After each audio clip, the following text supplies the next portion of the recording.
So just go in there. We should just wash it. Wash it.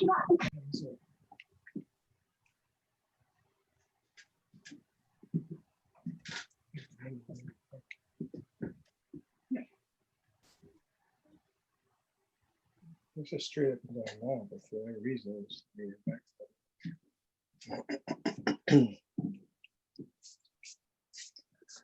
All right, it looks like the folks have arrived from the waiting room. Is that right, Keith?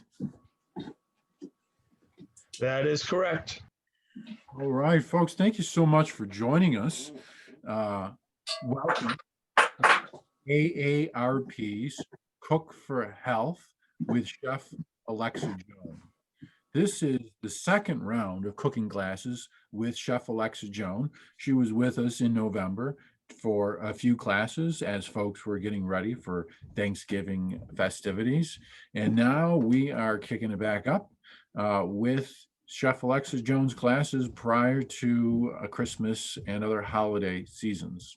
So just by way of some housekeeping, Chef Alexa is going to be sharing her recipe and cooking tips with us. While she's doing that, if you have a question, feel free to type it in the chat, and I can stop Chef Alexa and raise that question, and she'll be able to get that answer to you right in real time. So don't be shy with that chat box. We love to make this as interactive as possible while we stick to the timeline. This should go for about an hour tonight. We should wrap things up around 7 o'clock. And I got to tell you, folks, these recipes have been fantastic. I've tried them out on my family, on my 4 teenagers, and they've always come back for seconds. Some of the folks that have joined us for these classes have cooked this very meal that Chef Alexa shared with us immediately after the class. So we've had a great time so far. We look forward to tonight's class as well as 2 more classes this year. And we're going to do everything we can to bring Chef Alexa Joan back to AARP's cooking classes next year. So I don't think I missed anything else. Keith, I think we're good to go. We have folks in from the waiting room, and I will now turn things over to Chef Alexa. Chef.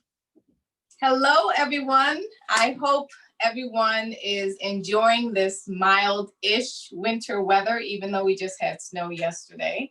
Hope you all are cozy and safe and healthy inside of your homes and staying mindful of, being out and about, because we are in the season of COVID, which we hope is just for a short season. But while we are in the season of COVID, there's some things we need to pay attention to. We need to do the things that our moms used to tell us. Wash your hands, don't talk in people's faces, and cover your mouth when you sneeze, right? We learned that when we were really young, and it seems like some people might have forgotten, but that's okay. Let's just all make sure we stay healthy.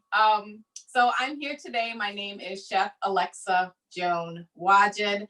My website is www.alexajoan. And I'm here today to share, hopefully, a versatile recipe for you. And I was thinking about what I would cook, and I wanted to be cognizant of the time that we're in and the season that we're in. And you've heard the whole adage, you've probably heard it from me, other than make vegetables the star of your plate, is that we need to be cooking for our health. And we need to be eating foods that are going to give us energy, give us life, and heal us. And during the time of COVID, we have all kind of understood from the reports and from doctors is that COVID is related directly to inflammation. And one way to combat inflammation is through food. Disclosure, I am not a doctor. I am not a nutritionist. I am not a dietitian, but I listen, I research, I eat, I know what my body feels, and I feel confident enough to share some tips with you so that you on your own may be free and willing to research what's right for your body in accordance to what your doctor has told you, but knowing that food can assist your health. We know that there are many health disparities in our Black, Brown, and Indigenous communities. So anything that we can do to ensure good health, long life, And, you know, happiness is what we're here for. And we achieve happiness sometimes through food. So today I tried to think of an anti-inflammatory meal that was vegetarian. And the way that I'm preparing it today is actually going to be vegan, but it can be adapted to vegetarian. It can be adapted to a carnivore's diet or an omnivore's diet. And it also can be grain-free and gluten-free. So there's a whole lot of versatility in this recipe. Today, I am making a cauliflower steak with a roasted red pepper sauce, sauteed bitter greens, and roasted portobello mushroom. Yeah, I know you've probably all made that before, maybe individually, but have you put it all together? One cool thing about eating with vegetables is that they're literally a blank slate. And sometimes people make them, but they don't know what to do with them per se, because they're like, oh, I'm tired of eating vegetables. Well, one thing that I've learned, because we incorporate vegetables a lot into our diet, that the key to eating vegetables and eating a lot or an abundant amount of vegetables on your plate is a really good sauce. So I'm going to show you today a really great versatile sauce that you can put on vegetables, you can put on pasta, you can even put on meat if you want to. So let's get started. The first thing that we're doing is we're going to make a cauliflower steak. And I have the head of a cauliflower. I have washed it. You already see it's kind of cut because I pre-cooked one steak for TV magic. I took all of the greens off. I made sure I kind of cleaned it up around a little bit around the core so that there were no bitter stalks or anything like that. I cut it directly in half and then I shaved off one steak. So this is the other equal half. And I'm just going to cut it. I'm not going to make it too thick. Just going to make it thick enough. And it's very important that you keep the stem intact when you're making the cauliflower steaks because you don't want it to fall apart. The point of a steak is that it looks kind of steakish. No, we're not necessarily replacing meat. But one of the things that people are concerned about if they're going to an all vegetable or vegan diet is, well, what do I replace my protein with? Or what do I replace my meat with? Or what meat replacements can I use? Well, you really don't have to do that because what I've learned over the years is that it's not the meat that people are craving, it's the texture and the flavor. Think about that next time you eat meat. If you just were to take a piece of chicken or a piece of steak and take it out of the refrigerator and cook it on the grill or on the stove, really what it tastes like if you didn't add that salt and pepper and a little rosemary and thyme, and if you like a little Worcestershire sauce or something like that, anything just to give it a little extra punch. Well, think about all those spices and all those things that you do with that steak or that chicken and apply it to your vegetables next time and see how you can transform your plate. So because my little cauliflower is a little small thing, I'm just using a small little bowl here. And I'm gonna go ahead and spread just a little dollop of olive oil on the pan. If you know me, you know I don't like really cleaning dishes a lot. So I try to do a lot of my preparations right in the pan. I'm gonna take a little sprinkle of salt, a little sprinkle of pepper. I'm probably going to do this twice. So I'm going to do it on the bottom and then I'm going to do it on the top. Maybe I should call this a lazy chef series. Maybe not lazy. Lazy is a bad word, right? Negative connotation. Maybe this is the efficient chef series. So now I have my cameraman behind me, the other half, Mr. Idris Wajid, who I'm very thankful is here to help me. So I'm just taking one piece of the cauliflower.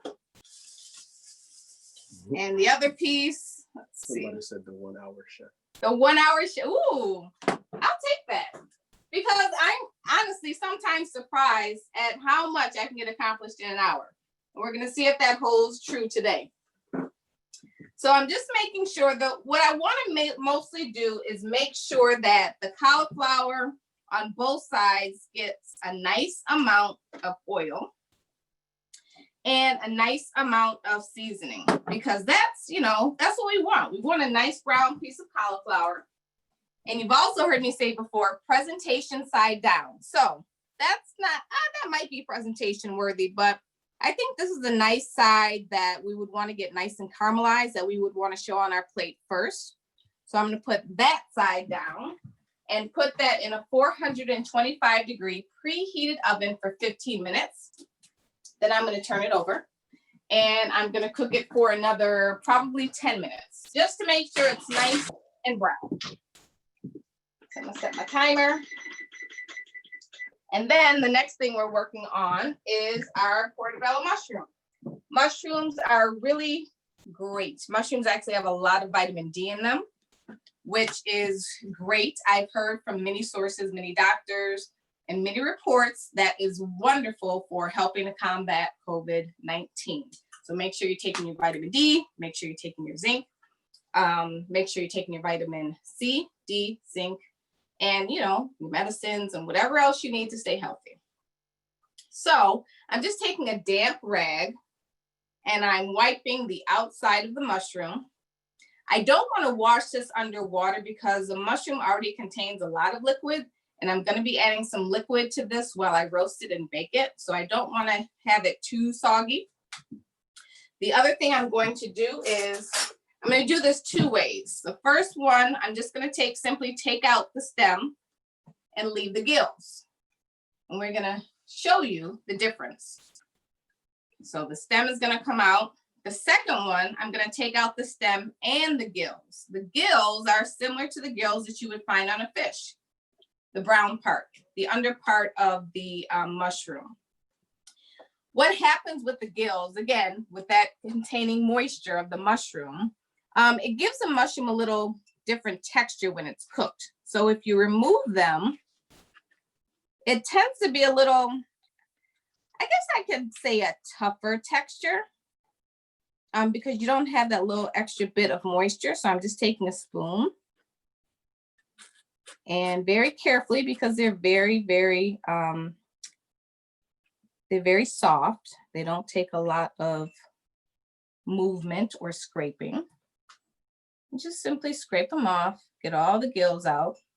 Sometimes people will do this when they're stuffing mushrooms because they feel that it gives the mushroom a better form and it doesn't incorporate too much liquid. For me, I use it either way. I kind of interchange it. Sometimes if you're making a mushroom pizza, which we'll talk about a little later, you might want to do this so that you don't have all the liquid from the gills. So if you're making a portobello mushroom pizza, you're trying to forego the gluten or the pizza dough or things like that, use your mushroom as a base. The other thing I'm going to do is, since we're kind of replacing meat, I'm going to actually score one of the mushrooms, just like you would see if you had a mushroom on the grill. And I'm just going to put some score marks right in it. Mushrooms you can marinate overnight with some olive oil, some vinegar, some seasonings, fresh herbs. And then when you bake it or grill it, that flavor is a little more concentrated. So this time, again, I'm just going to make sure I have some oil on the bottom. If you are trying to stay away from oil, you do not have to use oil. You may want to use a touch, or you may want to use a little bit of water or a little bit of vegetable broth or chicken broth if you are trying to stay away from oil. Oil sometimes, I like oil. I need to make sure all my joints are lubed up. So I'm going to take some of this olive oil. I'm going to sprinkle it into the cap of the portobello, maybe about maybe a teaspoon per mushroom. A teaspoon to 2 teaspoons. It's going to absorb very quickly into the mushroom, and it's going to look like you didn't even put any oil in there. Then I'm going to take a touch of soy sauce, kind of replace my salt. So I'm going to use a low sodium soy sauce. And just about half teaspoon in each one. Then I'm going to take some balsamic vinegar. Balsamic and soy go very well together. And just a little teaspoonful. And again, that'll give you that, that little bit of, little touch of sodium without adding salt. And then I have some garlic powder. And I have some paprika. This is regular, just paprika. I actually didn't put garlic on both of them. A little bit of garlic. You could also put a little bit of thyme and rosemary on this if you wanted to. I'm going to use a little bit of basil because we're also going to have a little bit of basil in our sauce that I'll tell you about. And then the mushrooms, I'm going to throw them in the oven just like that for about 15 minutes. All right.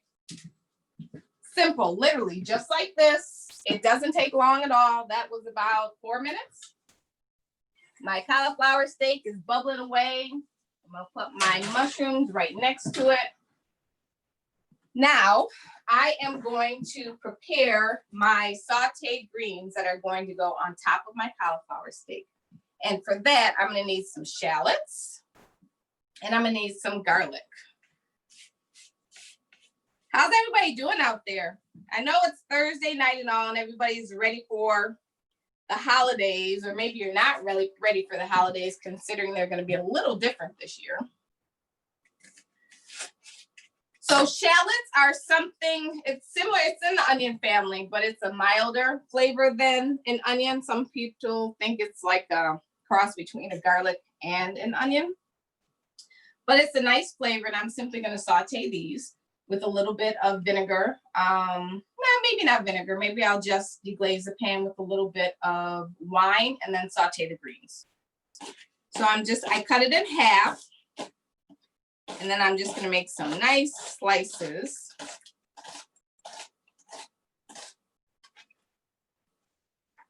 Hi, Janique. Janique Curry's on. Hi, Janique. Hi. I just saw Janique. Good to see you.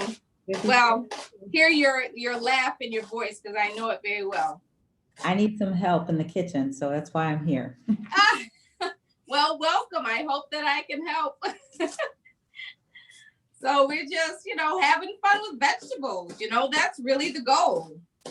So I have about 1.5 shallots because I actually have, I'm not using standard greens. And I'll tell you about the greens in a second. But I'm not making these with a meat stock or anything. This is just going to be a quick saute, something very, very simple. And then I'm going to take 1 clove of garlic, smash it. Ooh, my shallots were not nice to me.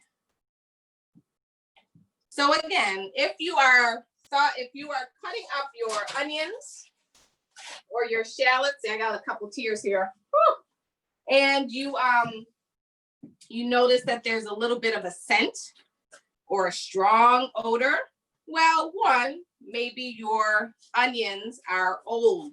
Maybe somehow they got, just an older batch. It happens. It's very common. Onions are stored in a storage locker for a long time, and then they are stored at the store. So you never know what you're going to be getting. One way that you can avoid not getting that onion scent is when you start to peel it, just cut off the one end, which is where the stem would be coming from, but keep the root intact and then peel it. Or you can peel it, throw it in the refrigerator, let it cool off a little bit, or soak it in some cold water. And also, whenever you're chopping, you want to be careful of your hands, and you want to be mindful of how you're holding your knife. Your knife is a tool. It should be an extension of your arm. So when you hold your knife, you kind of let it lay in your hand. Your thumb, the pad of your thumb should be on the top of your knife. And then I curl my index finger around the other side. And I just use 1 garlic clove in here because I'm also going to have garlic in my sauce. So when you are thinking about layering your flavors, make sure you're remembering what seasonings you're putting in each spot, because you don't want to overpower it in any one way. All right, I'm going to head over to the stove with my shallots. How are we doing? All right, 6:22. I think I'm going to be good this time, Randy. I don't know if I'm going to go over. We'll see what happens. We might hold you to that. Okay, so a couple things about anti-inflammatory. One thing that's really important is on a daily basis, eating dark leafy greens. Dark leafy greens are like the king of anti-inflammatory. They're good for you. They aid in your digestion. They have lots of vitamins, a lot of amino acids, a lot of minerals. So eat dark leafy vegetables. Don't eat iceberg, first of all. If you do, that's okay. Mix it in with some romaine or some other green. Watercress is great. Romaine is awesome. Kale is king. Again, kings. Another dark leafy green is dandelion leaves, which are very, very, very bitter, but are very, very, very good for you. And then we have collard greens. Chard is another great one.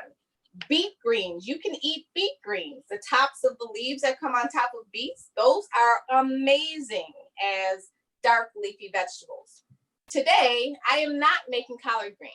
I'm working with mustard and turnip greens. And this is in the bitter green family. And the reason why it's in the bitter green family is because it's very bitter. We have been programmed not to enjoy bitter greens because of the flavoring, because of the way it makes our face turn. But actually, bitter greens are the best for you. That bitter flavor is what helps start the digestive process. So when you're chewing on something bitter, you get more saliva in your mouth. Guess what? Congratulations, you have just started your digestive process. Your saliva starts breaking down that food so that it's easier to digest and absorb into your bloodstream. So mustard and turnip greens today it is. And we're not going to cook them long. We want to keep those nutrients. We want to keep that bitterness because it's going to pair well with the other flavors that we have. If for some reason you think it might be a little too bitter, add a touch of salt or add a touch of sweet to it. Sweet counteracts the bitter, which is probably why we like sweet so much. So I'm going to start with grapeseed oil, which is a neutral oil. I'm turning my pan on medium high. This is a large burner, so I want to be mindful that it's not too high because I don't want to fry my greens. I just want to saute them or wilt them and then saute them. So I'm going to add about a tablespoon to 2 tablespoons of oil. And I'm going to wait until my oil gets nice and hot. Making sure the oil coats my entire pan. I'm going to check on my cauliflower, which is looking beauteous.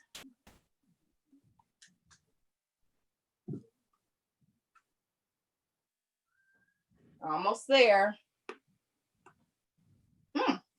It's really good, actually. Those greens just fresh.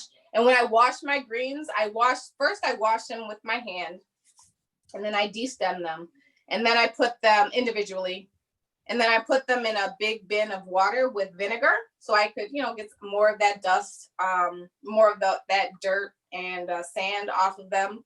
And the vinegar helps break down pesticides. So I always make sure that I soak my produce in vinegar because I don't always buy organic because for me, it's less about whether it's organic and more about whether it's a GMO or non-GMO. So any GMO or genetically modified vegetable, I always buy the organic counterpart.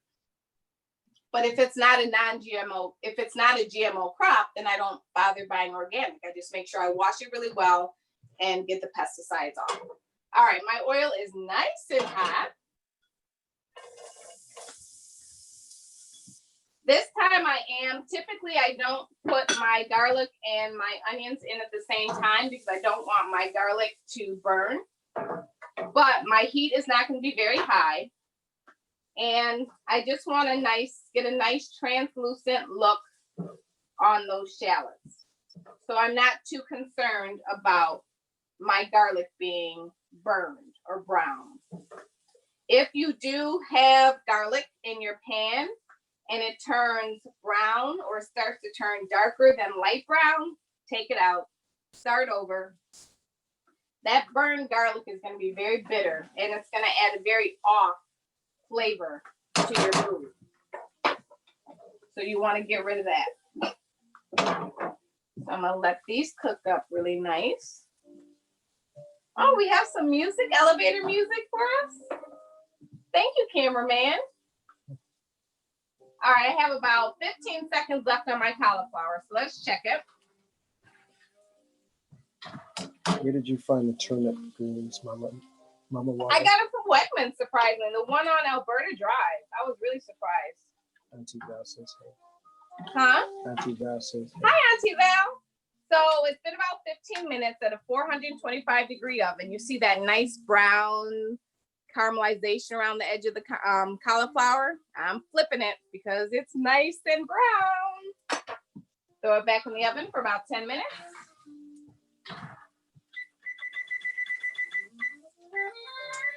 $6.28. All right. So I am I'm gonna use kosher salt. I'm gonna add just a little bit here. Not much, just a little sprinkle. I have 2 bunches of greens here. So that's another thing you gotta be mindful of when you are adding your seasoning. Spices and herbs, I always add extra. Salt, I'm a little more, it depends what it is. Sometimes I'm heavy, and it also depends upon who I'm cooking for. All right, so they're starting to get a little translucent.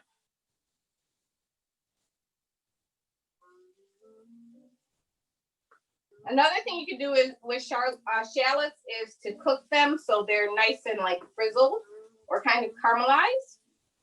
And then they're a great topping for food as well.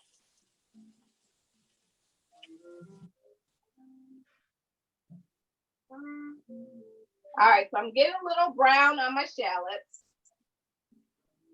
but they are getting translucent. So now is a good time. I'm gonna actually deglaze it. I think I've had this Chardonnay in my refrigerator for a really long time. That's how I deglaze my aromatics. So my pan is hot. My onions are hot and frying. So I'm gonna add some wine. And I'm gonna turn up the heat. If you don't want to use wine, you could also use broth. So I'm gonna add that Chardonnay. I'm gonna add a touch of sherry vinegar. Sherry vinegar is a really nice subtle vinegar. You still get the vinegar smell and taste, but for some reason I kind of feel like it's a deeper or richer scent. All right, so I'm gonna wait till my wine reduces just a little bit.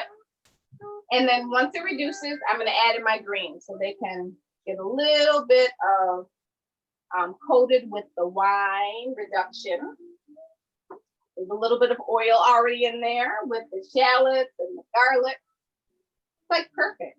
And this is also the beginning of like risotto or something like that. So I'm gonna take my greens,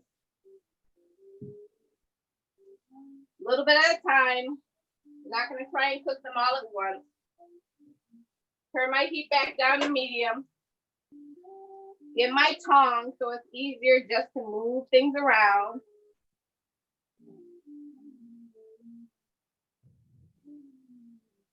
Want my greens to get nice and warm. Kind of hit that wine reduction. And I'm gonna need some black pepper too. I'll have to go and get that.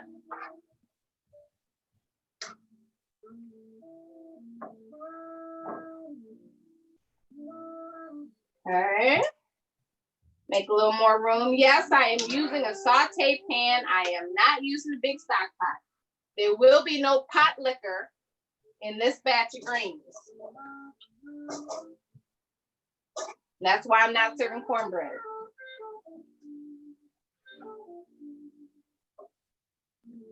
All right, so now you have this beautiful abundance of greens.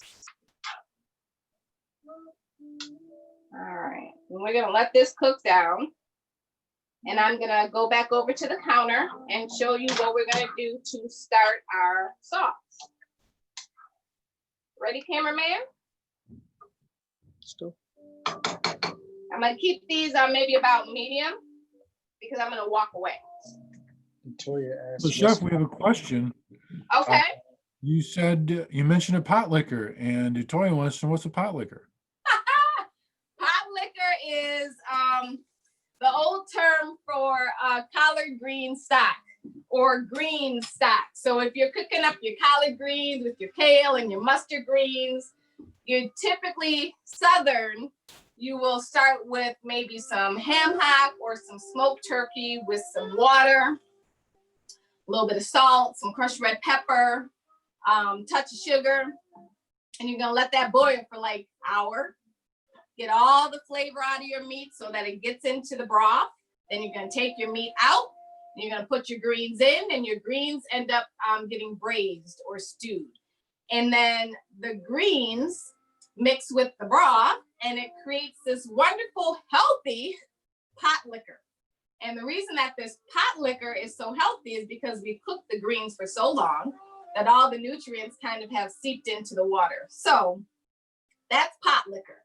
So I know I'm not aging myself. I don't think I could age myself that far, but I know a lot of folks who say that, well, my grandmother, when I wasn't feeling well, would give me the pot liquor from the greens or, something like that. Well, that had a lot of nutrients in it, had a lot of vitamins in it. So it was good for you. And it tasted really great. And it had that salt that sometimes when we're not feeling well, our body needs to replenish itself. So that's pot liquor. I hope I answered that question for you. All right, so we are going to make a red pepper sauce. Da-da-da-da. So I cheated a little bit. I went to the store and I got canned roasted red pepper hulls. I could have done it on the stove. Maybe next time I'll show you how to do it. But basically, this is the same thing you could do on your own. You could take a fresh bell pepper, turn up the heat on your stove top if you have a gas grill or a gas stove, and then basically burn off the skin or char the skin on the pepper. And then you put in a bowl, metal bowl, cover with plastic, let that skin kind of separate from the flesh, and then peel the skin off. That's how you get roasted pepper. But this time, I'm just going to use it from the can. These are sweet peppers, which are simply just left on the vine a little longer than the green, a little longer than the yellow and the orange. I'm tearing them up because I just want it to be easier for my food processor to use this. You can make the sauce in a food processor or you can use an immersion blender. I'm using a food processor because I have about a jar full of peppers. And this, I think, was a 32-ounce jar. And I'm going to pour everything into my food processor and process it up. So I have my peppers. I'm going to have 1 garlic clove.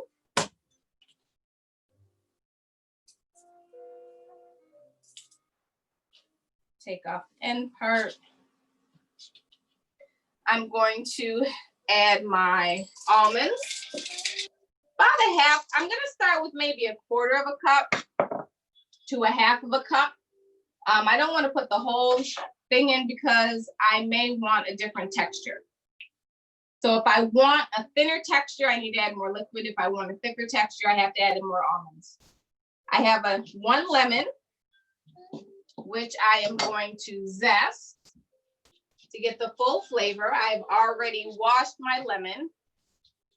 I did not use it just from the store. I use soap and water, honestly, to wash some of my hard-skinned fruits, and then I soak them in vinegar, and then I use them. Especially during these times, COVID times, you want to make sure everything is clean, and you want to make sure that, there are no germs on anything.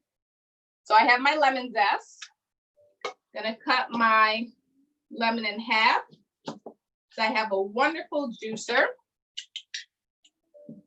which makes it very easy. 1 squeeze, 2 squeezes. I'm gonna use olive oil. If you do not want to use oil, you can always use broth. But if you use broth, you have to make sure that you actually cook the sauce. A little bit of oil. Similar to how you would make hummus or something like that. Throw everything in the food processor and give it a whirl. Here we go.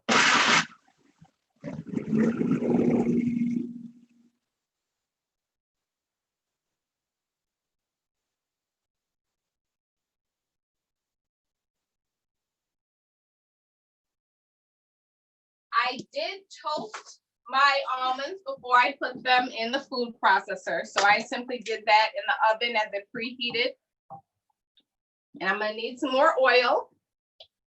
Sorry about that. And I'm also gonna add a little bit of basil. Fresh basil. Can you turn that timer off? So I'm just gonna take some basil leaves. Maybe about 4 or 5. You could also use parsley if you don't have basil. This is another sauce that you could use if you cannot eat tomatoes. You can use this roasted red pepper sauce for your pastas.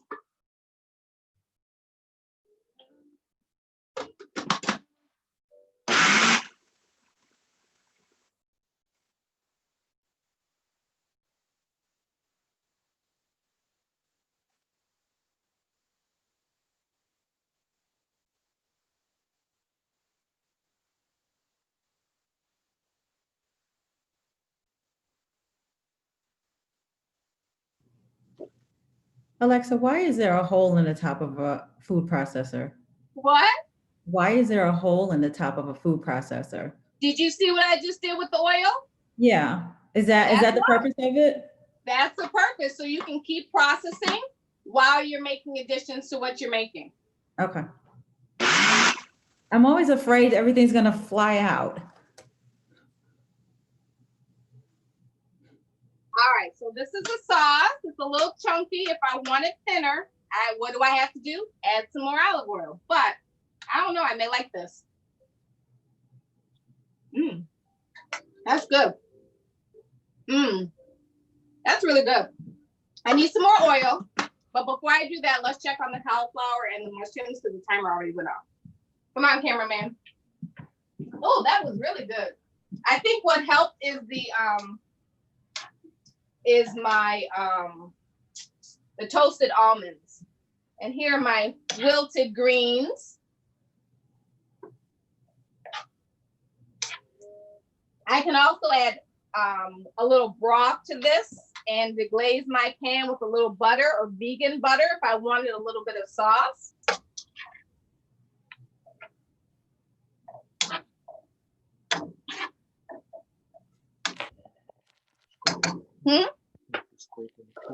I am, no, this is actually a rounded tong, so I'm not going to scrape my nonstick pan.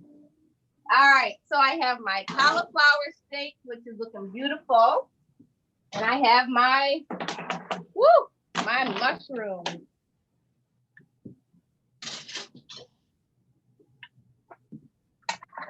That steak is looking beautiful. Sorry about that. Beautiful, beautiful. It's nice and brown on the bottom. Oops, can you see that? I don't want to manipulate it too much. Okay. Now, my mushrooms. Remember, I told you about my mushrooms.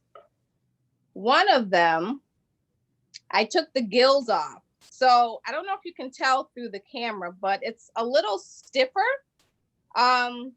The texture is going to be a little different than the mushroom that has the gills on. It's hard to explain over the camera, but you'll know if you, yeah. So I have a nice caramelization on the bottom of it. If I wanted a little more caramelization or if I wanted to dry it out a little bit more, I would actually put it back in the oven. But I think for our purposes today, this is gonna be perfect. All right, so, excuse me, I'm gonna take my mushroom and my cauliflower over to my station over here. Be careful because these pans are really hot. I'm going to clean up a little bit. And then I have to add some more olive oil to my sauce because it tastes amazing.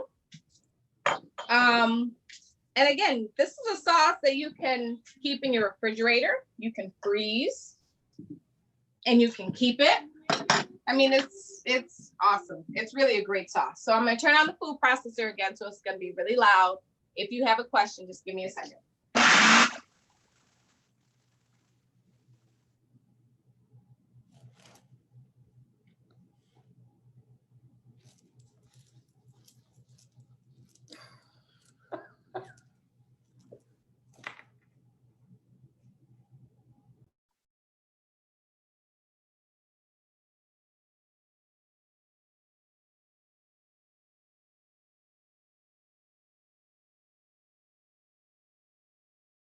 Now I am going to taste this again. The one thing when you're making sauces and you're kind of winging it, you want to be mindful of the flavor. So every time you add liquid, it's going to dull your flavor a little bit. So you may need to alter something.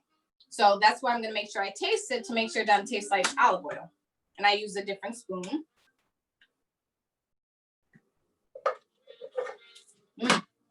Oh, still tastes good. If you use regular, oh, you want to taste it? If you use regular bell peppers and you did this on your stove, you would probably want to add a little bit of something to it. Only because the jarred peppers they're not brine, but there's a little bit of an additive to it. So it adds a little more. Is that good? Okay, so that's good. The basil gave it a bit of sweetness. The bell peppers gave it a bit of a sweetness, but I ain't adding sugar to it. It tastes sweet. It tastes sweet though, doesn't it? And the lemon just cuts it just enough, so it's just, And the almonds, even though they're almonds, and almonds you think of as a salty snack, almonds have a bit of a sweetness to it as well. So all that together with the sourness and the bitterness of the lemon is a perfect combination. Randy, what's my time? 15 minutes. 15 minutes. Ooh, all right. Okay, so let's get to building our plate. This is so awesome. And then I can maybe tell you about the other thing that you can do with the mushrooms afterwards. So, right from the food processor. Move this over, watch my nice bottle of wine that I'm gonna have a little later on, hopefully. I'm gonna spoon this on. You see that texture?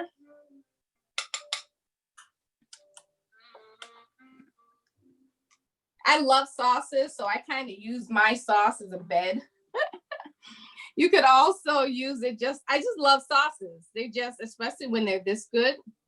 I'm also a big snack person, so maybe that's why. All right. And then I'm going to use my tongs and hopefully my cauliflower won't break. Use one. Woo, it broke, but that's okay. It's still going to taste amazing. And two, I should have used my spatula. And that's okay. All right, now I'm going to come and get my greens with my shallots. I'm going to taste them, make sure they don't need anything. They're good. I don't mean they're bad. I'm just thinking about how they're going to match up with all the other flavors. If I add, what I'll do is I'll finish it with salt.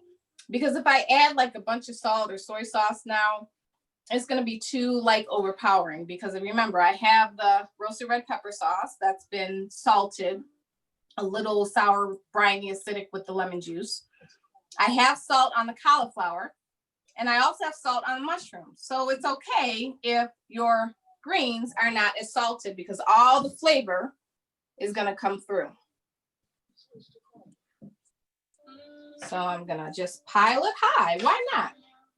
I had a chef in culinary school that when it came to presentations, high and tight. That's what you want to do. High and tight. Keep everything together. All right, and then I'm gonna take my mushroom that has the gills on it. I'm gonna turn it on its side. I'm gonna use my knife and I'm gonna slice it like a steak. If you all follow my Instagram, you know I love mushrooms. Shiitake, portobello, button mushrooms, or all sorts of mushrooms.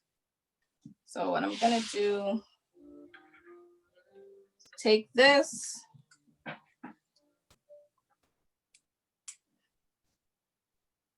and fillet it like it as if it were filet mignon.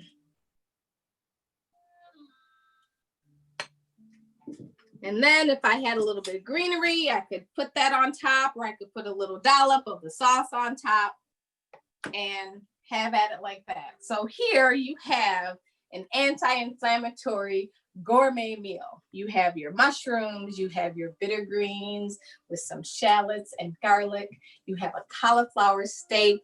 You have roasted red pepper sauce with a little bit of almonds and basil. This whole plate is an awesome anti-inflammatory meal. If you're someone who says, I'm gonna eat this and I need to feel full after it, and this is not gonna make me feel full, okay, well, maybe you wanna add some grains to it, maybe some brown rice or wild rice or a little bit of quinoa. You could also add barley or farro. Farro would be amazing because it has a nice chewy texture to it. If you just want this to be a side, you could do that. You could have a nice little fillet of salmon on the side of that, or a nice white fish like cod or something that would add a little more protein to it. If you wanted to add protein to this in addition to the almonds and you don't want to add meat, add lentils. Lentils are an amazing protein kick. And you can just make the lentils and you can bury them under the greens or mix them into the greens. So this dish is so versatile. Each component you can use in so many different ways. The red pepper sauce, as I said, you can put it on top of your pasta. You can mix it with other vegetables. You can make it with, you can make lasagna with it. What else? I mean, sky's the limit. The mushroom you can make into a pizza. If you happen to be eating cheese, and if you're not, I'll tell you another way you can make a pizza. So you have your portobello mushroom. You can get like a bean spread, like hummus, and simply spread that on the mushroom. You can get a nice slice of a tomato and put that on top, and you can grill it right under the broiler. And then you can make sure that little tomato gets nice and charred, or roasted a little bit so it softens and wilts and the sweetness comes out. And then you can finish it off with some balsamic vinegar. If you do happen to be eating dairy and you want a little bit of cheese, add some mozzarella to it or add some pesto to it. You can have a caprese mushroom. But I will say, be mindful of dairy. Dairy is a high inflammatory food. So if you do eat dairy and you notice that maybe your throat is itching a little bit, or you get a little bit of a headache, or you get a little bit of a stomach ache, maybe that's your body telling you maybe dairy is not so good for us in general or specifically at this time. Some other things that you can do with mushroom, obviously we already know we can just eat it like it is, or you can add it to even pizzas. So if you make 4 or 5 portobello mushrooms in the beginning of the week, have it on pizza, have it on pasta, have it on salad, and the pizza, pasta, salad, and there's one other thing I was going to say that you could add it to, but I can't think of it now. What other question? Oh, the cauliflower. So when you do cauliflower steaks, you are left with cauliflower because these you really can't make into steaks because they're just going to fall apart. So you can either bread these and season it and make cauliflower wings, like buffalo wings. You would bake it in the oven with a wet batter, and then, take it out and season it with your sauce. You can put in the food processor and make cauliflower rice and make a nice rice dish that you could even use with your red pepper sauce, and you would have a wonderful side. What else could you do with it? I mean, you can just simply roast it with some Parmesan cheese or just some different spices and have it as a side. Cauliflower is an amazing thing. You could also puree it and have it as a dip if you added some fresh herbs or something to it, but you would want to blanch it first. And then, you would want to blanch it first so that it's not so hard and raw. And then, you would puree it and add some herbs to it. You could also use your roasted red pepper dip for a bit of a charcuterie or a veggie tray, and use your cauliflower to dip right in your roasted red pepper sauce. So here, I think I've named at least about 10 or 15 different ways that you can transform this meal. And it's so simple and it's so easy. Literally, if I weren't talking, it would probably take less than an hour. And then you have things that are left over that you can reuse, or you can freeze, or you can keep for later on in the week. So, Chef Alexa, we've had a couple folks ask today if these recipes are available. The recipes will be available on my website, which is www.alexajoan.com. And Randy, if you need me to make those available to you as well, I certainly can. alexajoan.com. Yeah. And I dropped that into the chat bar, folks. And I also put Chef Alexa's Instagram handle in the chat box as well. Highly recommend following her. Great content. If you like what you saw today, then you're gonna love. She's a great follow for sure. If you could send me the recipe, that'd be great. I can send it to the folks that were with us today. What a great dish. I, for one, have always seen those beautiful portobello mushrooms in the grocery store, but I haven't known what to do with them. Now I do, and we're so gonna easy. So easy. Yeah. Any other questions? We have some folks that are excited to make the dish. We had some folks asking for recipes. Oh, somebody was asking if you've ever used lion mane mushrooms. Not yet. Well, everything with COVID, I haven't really been able to get out, but I've heard they're amazing. I've also heard that there's another mushroom that almost looks pinkish. I think they call it hens and chickens or something like that, or something like that. But it's another mushroom that's really meaty. I've used the oyster mushrooms. I used a lot of the other mushrooms. There's a MYAKI mushroom, I think, which looks like spores coming off of a root. And I actually just saw this guy. He was making a mushroom burger out of basically one head of that mushroom. So I'm on the hunt for all mushrooms. Mushrooms have an amazing source of vitamin D, which is probably why I crave them so much. I even have some dried mushrooms that I plan on using, kind of like a sushi style mushroom. You have to boil it with some sake and some other seasonings. And then, you can put it on top of wild rice. You can mix it with asparagus. Mushrooms are amazing. And there's so many of them that you can just do anything and explore and have fun with them. I love mushrooms. All right. Well, we have some more compliments coming in to you, Chef, and I want to thank everybody for joining us today. We certainly couldn't do this without an audience. So please, we're going to be back with Chef Alexa on Saturday at 1:00 for our next round. And can you give us just a quick preview of what's on the menu for Saturday? No. That's fine. We will look forward to a surprise. But if you have any ideas, let me know. I'm still trying the next two shows. I'm trying to rethink. So I may do another anti-inflammatory dish, Mm. and maybe I'll mix in some actual, protein, whether it be, meat or fish. And then I think for the final one, I'm going to look at some dips that you can use, because we're rethinking how we celebrate our holidays and how we do our holiday spread.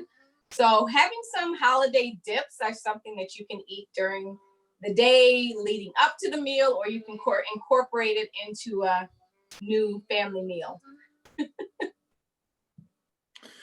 Chef Alexa, thank you again. This was absolutely wonderful. We really Thank appreciate your knowledge and the enthusiasm you bring to these classes. And folks, come on back on Saturday and bring a friend. 1 o'clock. Thank you all. Have a good night, folks. Have a good night. Thank you. Good night. Thank you very much. You all have a great day. Bye. See you.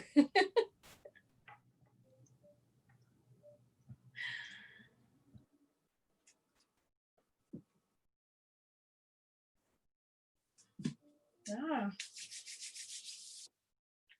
So now everybody's got to make the dish.